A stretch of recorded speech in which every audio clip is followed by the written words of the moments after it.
Derek Carr. And we all knew Derek Carr was going to be here. We were preparing for his arrival.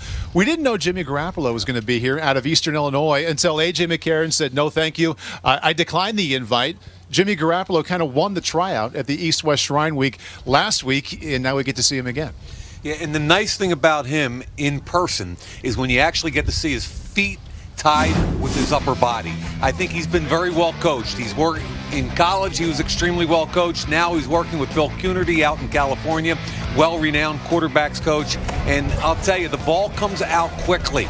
And it's almost cliche to compare him with Tony Romo because it's the same college, but his release is kind of similar. I mean, it gets out quickly. He's got good footwork, and it's nice to see it come alive on the field. And he's got some zip to it, too. Yep. There were a couple of plays that we saw today where that ball cut through the wind, got to the receiver, no problem whatsoever. I was down on the field for some of the workouts, and the ball did move because of the wind when quarterbacks were delivering it. A couple throws I saw Jimmy Garoppolo make today, the ball didn't move. There's one particular one where he threw through a really tight window. Excellent coverage by Walt Aikens of Liberty on Jordan Matthews of Vanderbilt, and Garoppolo stuck it right in there in that window. Ball wasn't completed, but that wasn't his fault. And you don't think of Eastern Illinois as a quarterback factory, but I'm going to show you something here.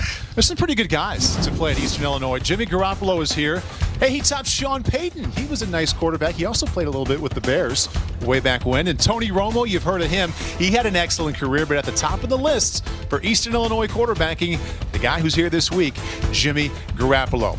And we're going to keep it there with our former NFL scout, Daniel Jeremiah, to provide the scout's eye on Eastern Illinois' all-time best. What kind of grade does he arrive in Mobile with, draft-wise? Well, I think you're probably looking in that mid to late second round as he arrives here this week, Paul. And last week we had a chance to watch him at the East-West game.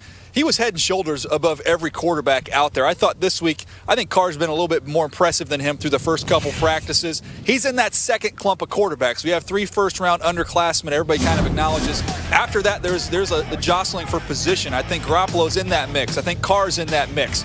I love Garoppolo's quick release. I love the quick feet. You guys touched on the fact he was able to cut through the wind at times today. There are also a few times the ball got loose on him. He wasn't able to quite drive it through that wind. So a little up and